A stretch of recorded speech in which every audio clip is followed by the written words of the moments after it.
What's up, everyone? Kevin Allen here, aka the Geek from DFS Army, and today we're taking a look at UFC 249 with the twist of from the perspective of Superdraft.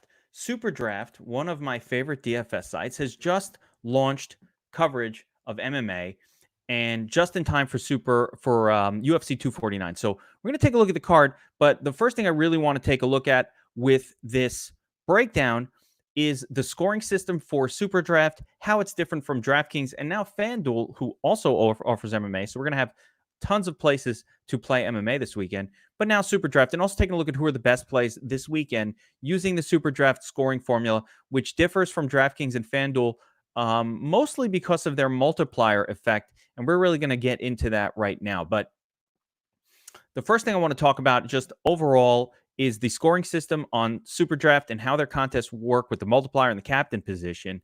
Just to understand where the angles are, because each site is really, really different on a relative basis. So up here on screen, I have the breakdown of the scoring system from Superdraft. And as you can see, they have 3/4 of a point for a significant strike, 7.5 points for a takedown, and 15 points for a knockdown. Now, those of you who have been playing MMA, UFC on DraftKings know this is kind of a similar system to what DraftKings uses. What this lacks are advanced positions and reversals. So essentially, they are mooting grappler points a little bit here. You're not getting points for an advance. You're not getting points for a reversal. Reversals are pretty uncommon, but advances really do rack up scores on DraftKings for heavy-duty grapplers, like, for example, on this card, Rosa and Bryce Mitchell. Now, on the flip side, the other interesting difference here between the scoring system on Superdraft and DraftKings, it's most similar to DraftKings, so I'm using that as a comparison. On DraftKings, a first round win is 90 points. A second round would be 75. Third round, I believe, is 50. And a decision is 30. Here, the penalty for a decision is a little bit greater. It's the same 30 points as DraftKings is, but that is a full 25 points below even a third rounder, and even more points below 55 points, and even more below early finishes. So the emphasis on Superdraft right off the bat is much more about getting an inside the distance win than it might be on DraftKings, where we've all seen on DraftKings that fighters who are heavy grapplers can go to decision and absolutely be the highest scorer on the card. I don't believe that's going to be the case at all here, especially with them also tapping down things like advanced position and reversals, which are stats that a lot of fighters actually accumulate on DraftKings who are heavy-duty grapplers. Now, let's get into the card a little bit. So just a little quick note about DFS Army. We cover everything here. So let me just see what I have open on screen.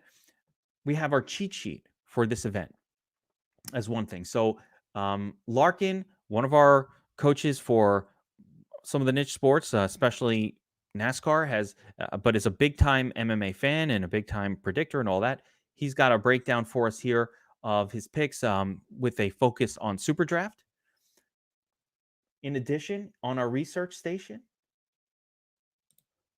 we have Superdraft Projections, and that's what I'm going to open up right now. We, of course, have our projections for DraftKings, FanDuel, and Superdraft. So I'm going to open up the Superdraft version right now, because what this does is it takes the multiplier into account, and it really gives a great visual of which fighters are sort of rocking a higher multiple than maybe they should be and look to be in really great shape. And also, there's a little bit of a warning in place here in terms of just really trying to understand the scoring system. So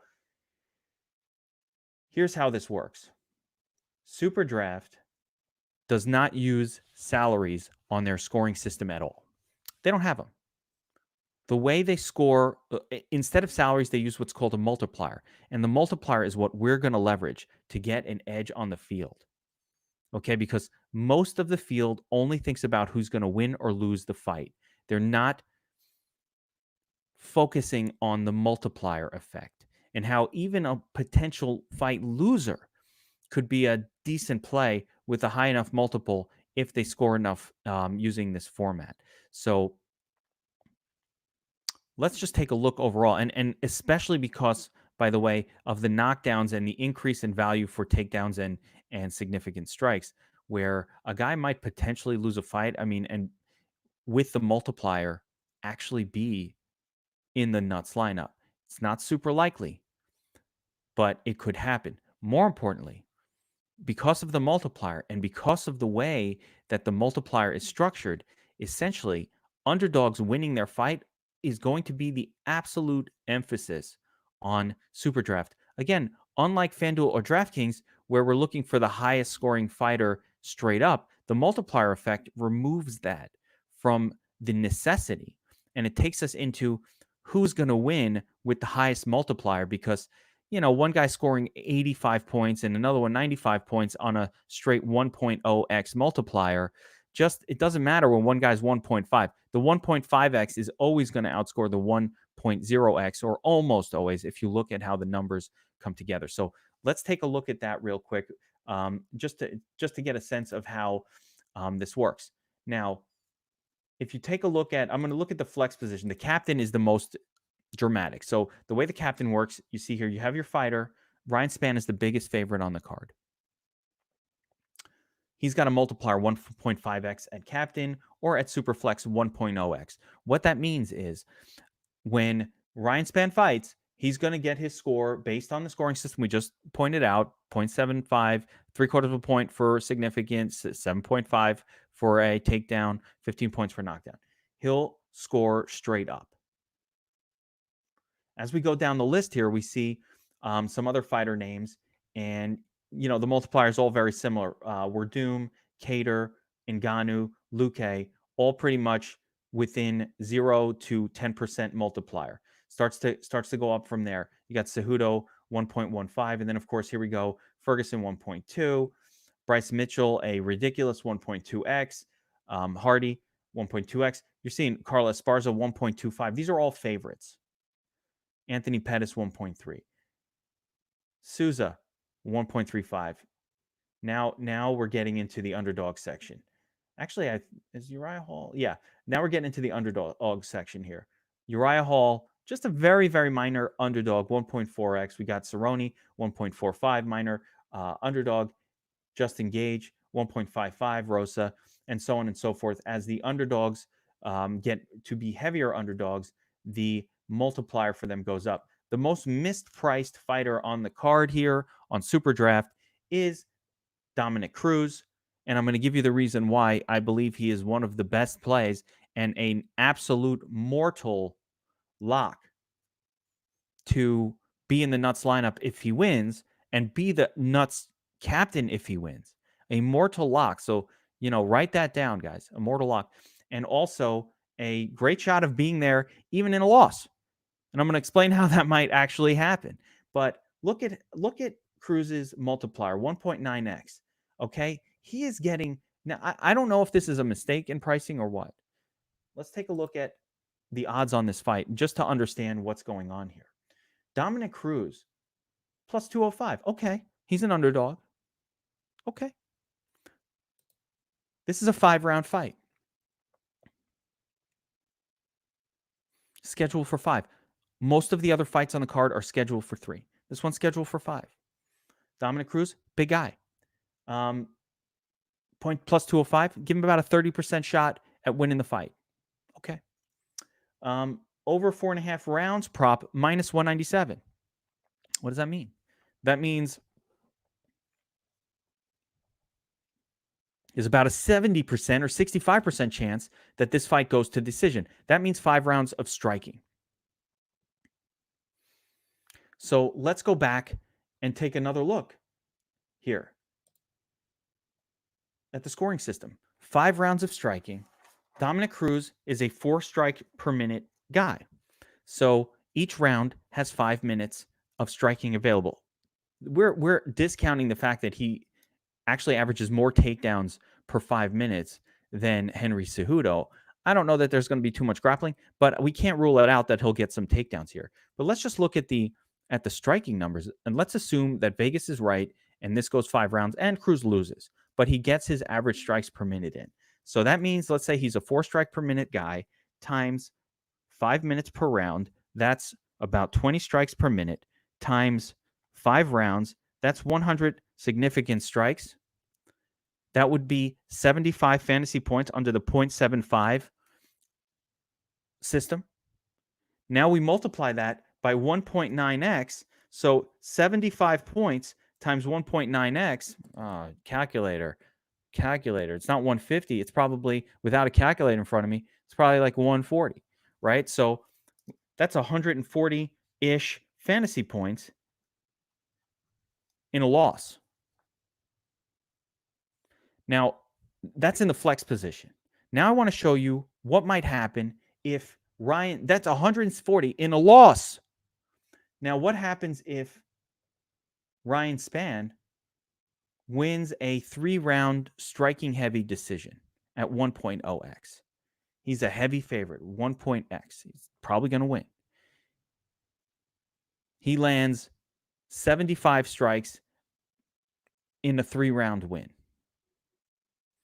Now, it happens to be very likely that Ryan Spann will get takedowns and will get an inside the distance finish, but I'm just pointing out how a loser of a fight can actually be in the nuts lineup, and I believe that Cruz has a very good chance of getting there regardless of anything else.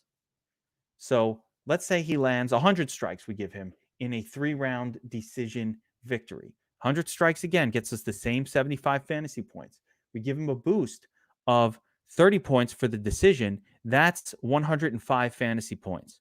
So Ryan Spann in a 3-round striking heavy decision, 105 fantasy points. Dominick Cruz at 1.9x in a 5-round loss crushes that score with about 140 fantasy points, lands 100 strikes, his average 1.9x multiplier. So understanding the multiplier effect is going to be the key to SuperDraft. And what does the multiplier effect essentially tell us here? We just got to load up on the heaviest favorites that we think have a chance to win. Now, to get into these fights a little bit, I've already fully broken down this card on the DFS Army Killshot FTP Fuck the Public podcast. Those of you that have seen it are DFS Army subscribers. I joined Sun Tzu, Big Marley, DFS Sniper, best team in the biz, to break down the entire card top to bottom. We get into scoring potential, ownership projections, all that good stuff. Here, though, I'm going to do a little bit of a brief go over for all of these underdogs just to get a sense for you guys of who to play on SuperDraft this weekend. They have an awesome $12 contest, 1,000 entry. Again, everybody in the contest is neophyte to MMA. So there's a lot of edge here to be had, especially in the first few times they run this before the community at large figures out. And before I even get into that, I want to mention that in the comment section below on this YouTube video, make sure you like and subscribe. Make sure you like, let me roll the ticker. Here we go. Contest description below. We have a DFS Army special contest on SuperDraft. No rake. It's $5 entry, 250 entrant contest. Nice little contest. Everybody who's watching this, you'll compete against me. I'll be in there. There's no rake. And the top 3 finishers will get a month of both DFS Army VIP subscription. That's a $49.99 value. And a month of Sportsbet Army subscription where you can get my MMA betting picks and betting picks from the best sports gambling model crew in the industry. Just an awesome value. There's a Slack. They all talk about betting and betting models and different sports. They're betting on Turkish soccer. I mean, I'm seeing weird languages come through right now. We have a Korean baseball. They're betting everything. So we've just added that in. 3 people will get that. That's $100 value each. That's $300 worth of stuff in a $250 entrant contest. It's awesome. No rake. SuperDraft put it together for free for us just to pretty much get some excitement going about their MMA offering. And I absolutely want to support that. I love that there's an alternative to DraftKings.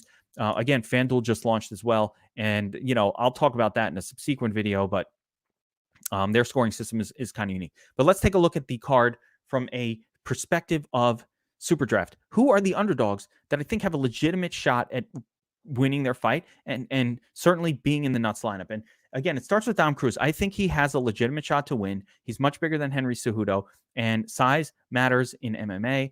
You'll hear me say this all the time. I'm very big on going with the bigger fighter most of the time. Cruz is bigger. Of course, he's been out for 3.5 years, or 2.5 years, almost 3 years. So there's a lot of risk with him. That's why he's a significant underdog here. But man, the training videos the guy looks to be in great shape. And Cejudo's look great as well. He's really good stuff, but he might be too small for the division. We're going to find out. He looks unstoppable, Cejudo, but I mean, that's a lot of recency bias talking as well. So for that reason, I think Cruz is the best play on the SuperDraft slate across the board. I just think he's the best play because of this multiplier. It's way too high. It's almost like they made a mistake. So I want to exploit that. That doesn't mean Cruz still needs to win. He's got about a 30% chance of winning the fight. So understand that 70% of the time, playing Cruz is going to be rough, but I think he's going to score pretty well, even in the loss, which is why I love him he's basically a must play in cash on SuperDraft, and certainly a very, very strong tournament play and a very strong candidate for your champion spot, which delivers 1.5x the multiplier. Look at his champion multiplier, by the way. It's like 2 point something. It's crazy. So it's almost, it's 2.85, and it's just massively more than most of the other fighters. Now, again, if some of these other underdogs win and Cruz doesn't, those other underdogs will definitely outscore him. So keep that in mind. Now, let's continue to go through it. I'm going to keep on the flex tab because that's most of your fighters, but you want to put the best one or your favorite one in the champion spot and then cycle through. All right, Sam Alvey, he's taking on Ryan Spahn. Again, Alvey, very big underdog. I don't really love him, but he could get a knockout and a finish. And if Sam Alvey wins, I can tell you this, almost guaranteed as well to be in the winning lineup, because if he wins, I think it's going to happen early. He'll just catch Spahn. Spahn's been knocked out before, so he would just catch him with his big left hook.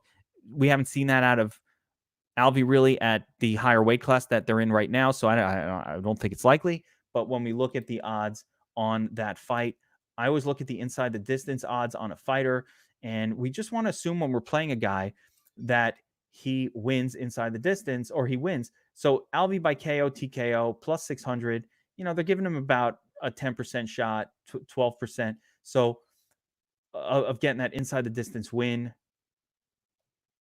That's about, if I'm making 10 lineups, I might have one with Sam Alvey in case he wins. But again, if he wins, he will be in the nuts lineup. Oleinik, pretty much the same thing. I highly doubt he's going to win. He's old. His skill set is just not good compared to Werdum. Werdum is the perfect counter to Oleinik. So unless something wacky, crazy happens, Werdum's going to win that fight. And therefore, Oleinik I don't love. But again, if Oleinik does win and he's got a chance, as any heavyweight MMA fighter does, he will absolutely be in the nuts and probably be the nuts champion. Rosenstruck is taking on Francis Ngannou. Again, I'm concentrating on the underdogs here because those are the fighters we really need to focus on if we're going to win on SuperDraft. You want to play favorites, you ain't winning shit. We need the multiplier effect. So I'm not going to touch anybody who's got a 1.0x. I don't care. There will be fighters who have a greater multiplier who win. And realistically, and just looking at the scoring system, I believe they should have tightened it up a little bit, and it shouldn't be as wide as what they have it. So I think that'll be corrected in subsequent weeks. We want to, when I say wide, I mean the range of multipliers should not be 1.0 to 1.9. It should be probably 1.0 to 1.3 for the biggest underdog. And part of this is, even SuperDraft hasn't run too many of these contests. They're not. They ran some sims and they were testing it out. I wish I had been paying attention to those sims. I'd know even better, quite honestly. But I haven't been. But I'm just saying, for my own eyes, I think these multipliers are probably too wide because there's just too much of an advantage for any underdog that wins here. You don't even have to worry about how they're scoring. So Rosenstruck, he's taking on Ngannou. Very unlikely that he gets a finish in that fight. I don't see him knocking Ngannou out, but he could win a decision victory. And again, a winner at a plus 165 to get a lot of strikes in there. I don't really love this kind of a fight. for scoring, because the big dudes don't throw a ton of strikes the way that you might get from a 185er. So I'm not in love with Rosenstruik, but he's definitely a live underdog to win his fight. But I think it's highly unlikely he does it inside the distance. Ngannou is too much of a beast to really get knocked out. He's just too much of a man for that. Even if he loses, it'll be by decision.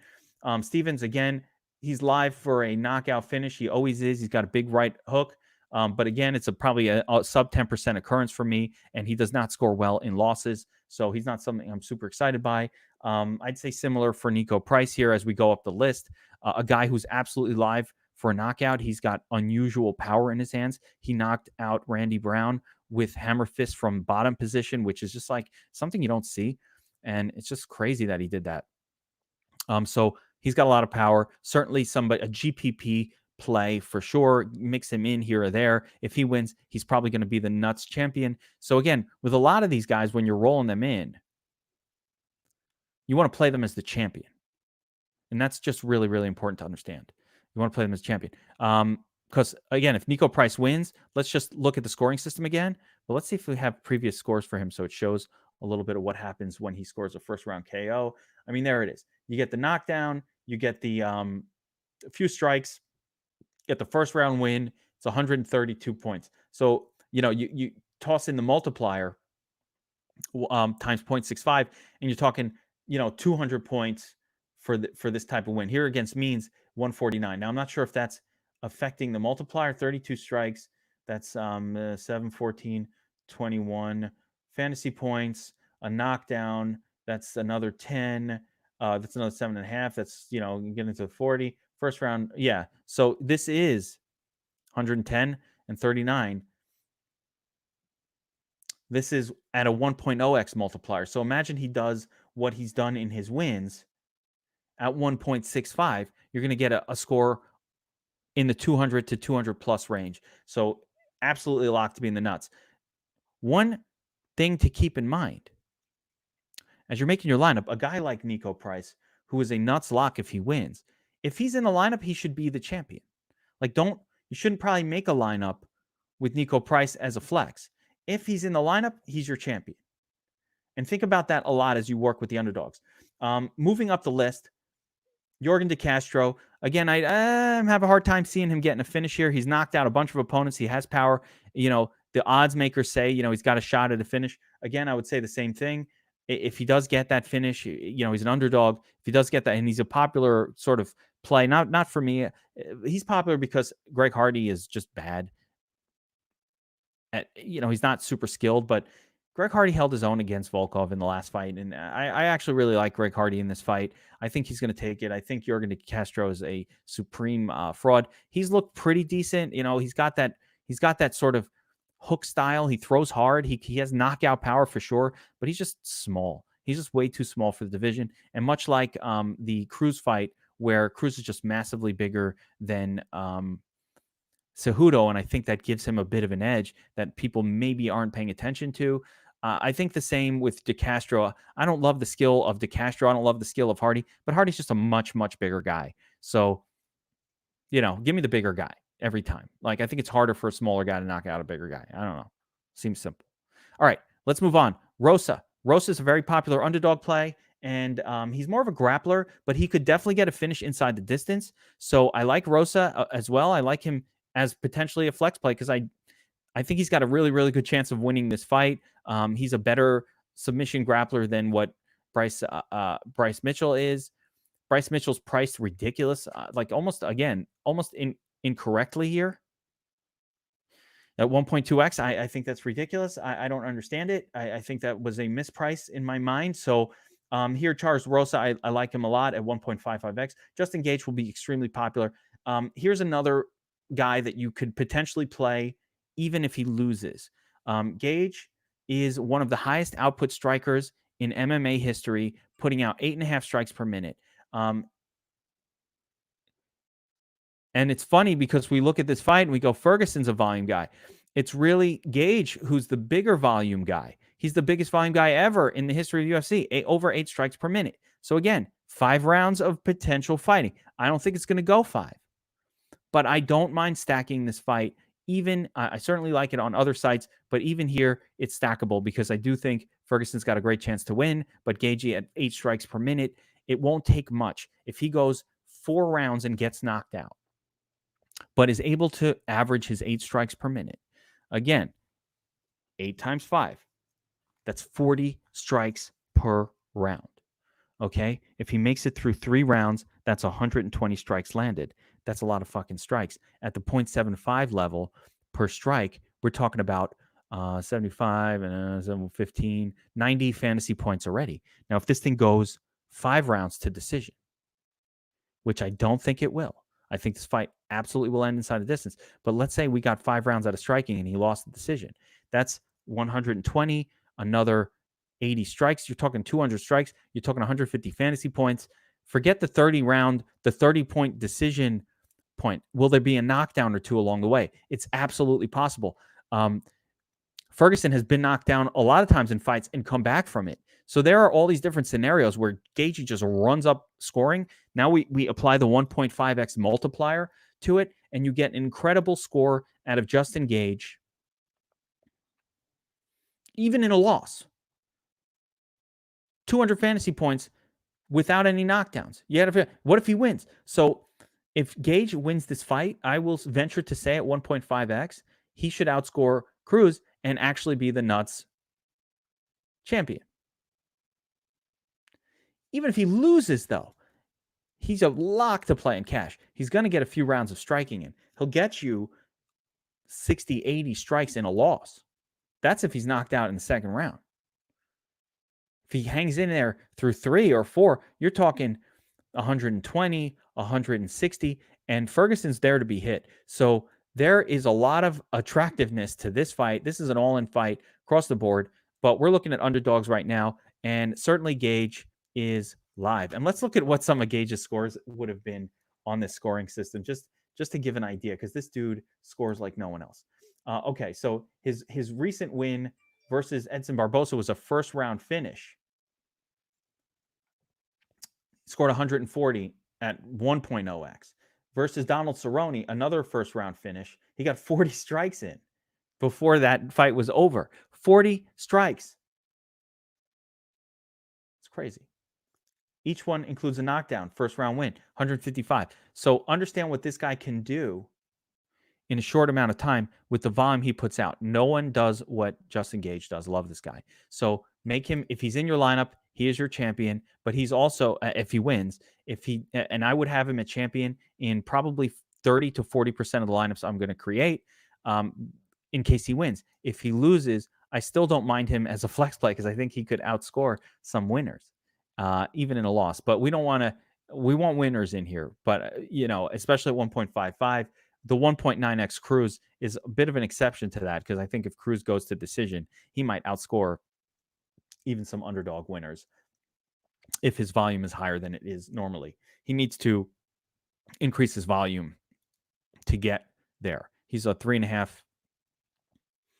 3 3/4 strike per round guy, but he's also got a history of going for takedowns. We'll see if he does that. All right, so continuing through this list, as we're going to kind of do a little breakdown of the whole card here. Michelle Waterson, not much of a scorer. She is not a high significant strikes per minute gal. Here's a 5-round decision loss. She scored 51 points. Here's a 3-round decision win, 128 points. So just a lower scorer than most. 1.5x. She has a chance to win. It's going to be a close fight between her and Esparza, and she could be in the nuts lineup, but I don't see as a champion.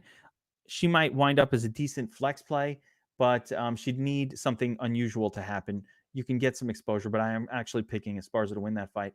Donald Cerrone, I love here, 1.45x. The multiplier is crazy, crazy high, considering, how well he generally has scored in his wins. You'll see here versus Iaquinta, when he's won, he scores incredibly well. 100 again. These are straight up scores, 163, 167. We apply the multiplier.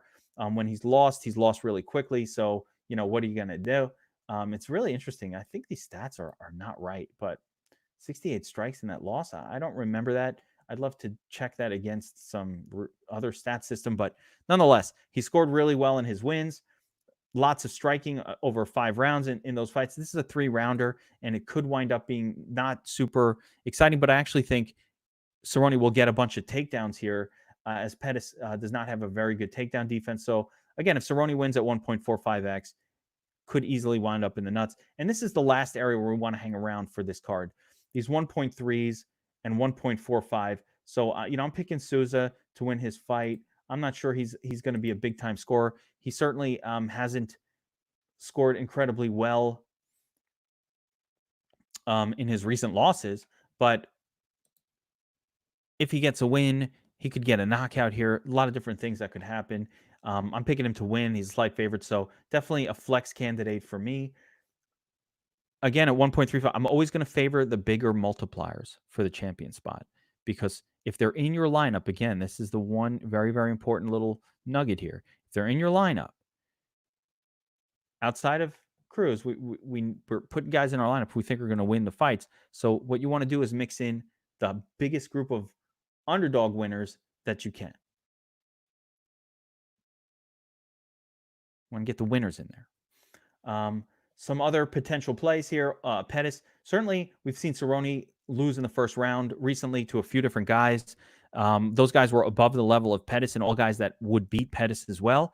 But, if Cowboy's just too broken at this point to fight a full fight, which I highly doubt, then I think Pettis could get a quick finish here.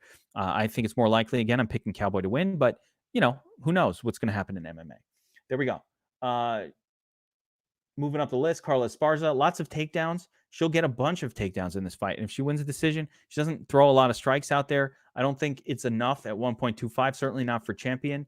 I kind of doubt she'll do enough even to be your flex captain, so I won't have too much exposure there. And we start to get into an area here where I'm not in love with it, where the only way that some of these guys are going to wind up in the nuts is if some of these other fighters just don't win their fights. That just comes down to it. We have other chances, but if very few underdogs win, then we'll have to venture up into this zone. So one exception I'm going to make. I don't like Greg Hardy here. 1.2x. I do think he can get a quick finish, but I mean, if he did, even a first round finish and a KO, let's see what he's done in the past. What that scored: 120, 137. So you see here lower numbers than some of the other fighters on the card in quick finishes. This is the template for an early finish for Hardy. 30 strikes, 20 strikes, 40 strikes, a good number of significant strikes, and then a quick finish in the first round. It still doesn't score enough. And even when you apply the 1.2 multiplier here, it's just not going to be enough to outscore. Again, we talked about the Cruz example. Cruz at 1.9, he might get, if he went to decision loss, he could easily rack up 100 to 120 points in significant strikes, and then multiply it by 1.9. We're talking about almost 200 fantasy points potentially in a loss. Now, I'm not saying that's definitely going to happen. The more likely scenario is he racks up about 70 points in significant strikes, under 100, and, a 1.9 gets you to 130, 140 in a loss. But still, that could be more than what we're getting here, even in a win from Greg Hardy, especially if it's not in the first round. So there's some risk there with any of these 1.2x guys. I'll make an exception. I'm not going to be into Mitchell here. He's grappling heavy. He'll get a lot of grappling points, but he can get a submission early. But again, 1.2x. I'll play him a little bit, but more of a flex play. Definitely not someone I want to roll in the champion spot. Ferguson. Ferguson's an animal. And let's see. The Cowboy fight, round 2 win, 163 fantasy points. So this is, again, a template. I could totally see Ferguson winning this fight in the second round in the same way. Gaethje blows his gas tank 2 rounds. He didn't have as much training camp. Ferguson's in incredible shape. If this gets a knockdown, this is a first round win against Cowboy. But yeah, it's when he blew his nose. 100 strikes in 1 round. Again, these numbers seem a little bit off to me, but I just don't think that's even possible. There's no way that was the number. You know what? I'm just looking at it, and I just can't believe that it's the number. So let's take a look at these guys. I think those numbers are off in the. How many strikes did he actually get against Cerrone? Oh, nope. There we go. 100 strikes. So they're not off. Good to know. Good to know. All right. That's crazy, though. It's a lot of strikes in one round. My goodness. So, again, Ferguson, massive volume potential here. He is a guy that if he goes 5 rounds with Gage and gets the win, even at 1.2x, we could see numbers that are unheard of, multiple knockdowns, maybe a takedown, all kinds of shit. There are all kinds of ways he can score. So he's the exception for me in terms of a lower multiplier guy that I do think could wind up as the champion and definitely will probably borderline definitely be in the nuts flex if he wins the fight. So keep that in mind. And just finishing it out here. Cejudo I don't love at 1.15x, the multiplier. Luque I love on the card in terms of his ability to win, and I think he'll win inside the distance. But at 1.1x, I'm just not sure there's enough here. He'd need to go do something more like this, multiple knockdowns, an early finish, hundreds of strikes in order to have any sort of a shot, like the Bam Bam fight. But that's not his norm. His norm is probably more like this fight right here, where he fought against Mike Perry, got a finish in the 3rd round. Oh no, actually, it looks like that went to decision. Yeah, I'm not sure how the scoring system works. I don't remember what he did against Perry, but most importantly, not as many strikes thrown over 3 rounds. Here's the Wonder Boy Thompson. I mean, that was a loss, and man, he actually probably won that fight, but the low multiplier means Luque is highly unlikely to be in the nuts lineup. And of course, Werdum, I love him on the card, but Cater, I'm not even touching him. I think he's going to win. I don't think he's going to get us there. It's just not enough scoring here. We don't want these 1.0 and 1.05 guys. Werdum, great guy, going to finish this fight in the 1st round, probably going to do all of that. But the problem is, again, he's just not going to score enough, even with an early finish, to make it worthwhile. The template for this fight is when Werdum took on Walt Harris. He took him down, he submits him real quick, so 110 plus another 15 points for the takedown and the quick submission. Let's see, 110, another 7.5 for the quick takedown.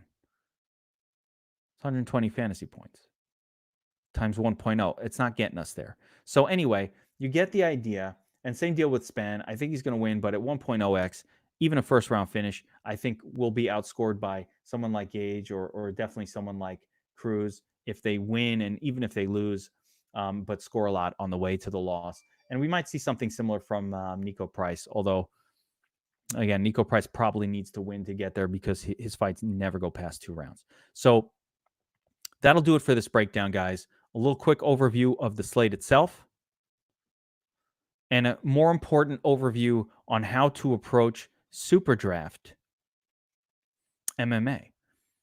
Where to put the emphasis. Scoring system, multiplier, massive, massive, massive advantage for any underdog. We can almost throw away worrying about who's going to finish when and where, and just really focus on which underdogs have a shot to win.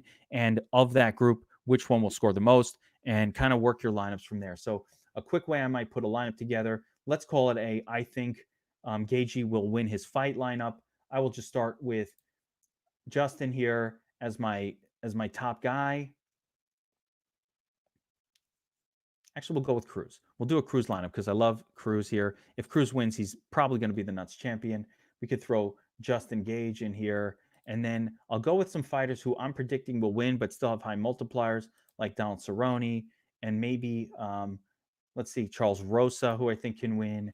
And then one last spot. So if none of these guys are going to win, I don't think Oleinik is going to win. Alvey, Rosenstruck maybe, probably won't score that well. Stevens is a no for me. Jorgen and Price are a no. So now I can get into this area over here. Who else do I like? I kind of like Jacare. I kind of like Hardy. I kind of like, I certainly like Ferguson, but we're going to do a Gagey wins lineup here. So I'm going to go with Jacare here, the 1.35. I don't think Jacare is a good scorer on these sites the way his output is right now, but you never know. We'll go with Jacare right there. Boom. We put in a lineup. That's how it's done.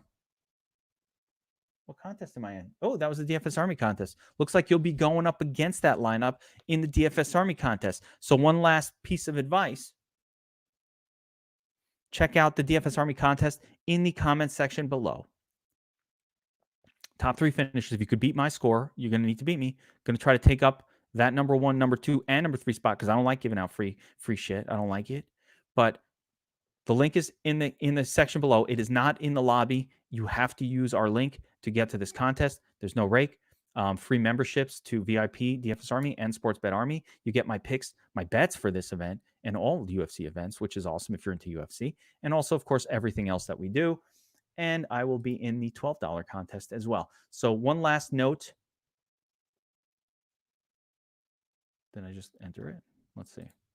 One last note. The big contest, $12 entry, 967 entrants. It's filling up fast. Nice little $10,000 guaranteed prize pool.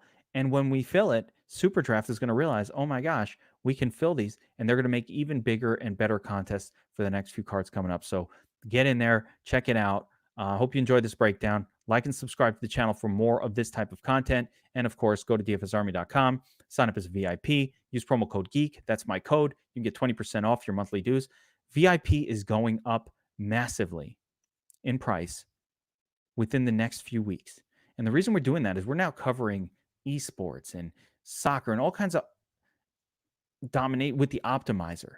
And esports with the optimizer. We're adding all these various niche sports. We're going strong on Korean baseball and covering a million different. NASCAR is one of our best things. We're about to get 4 NASCARs in 7 NASCAR races in like a 2-week span. Covering that is just more staff, more people. So VIP, which covers every single sport, that price is going up. No one else delivers what we do for the price that we do, or even close. Everybody else could be hundreds more per month. So we're going to bring VIP up to a more reasonable level and then parse out individual sports if people want to sign up just for those sports, because it's just too good. Our winnings in esports, our winnings in NASCAR, the niche sports like that, CSGO, and across all the different esports, and again, NASCAR and MMA, our team just too solid. Everybody else is charging $30-$40 a month just for those sports. We're doing it for everything combined. So get in there now before that price shoots up. And if you guys are DFS Army subscribers, stay. Don't leave because you come back. Gonna be more. All right, that's it for this one. Good luck this weekend. Super excited about the card. Make sure to check out the DFS Army Kill Shot FTP Fuck the Public MMA breakdown as well, where myself, Marley, Sniper, and Sun Tzu, special guest, broke down the entire card from a DraftKings and FanDuel perspective. Take care, everybody.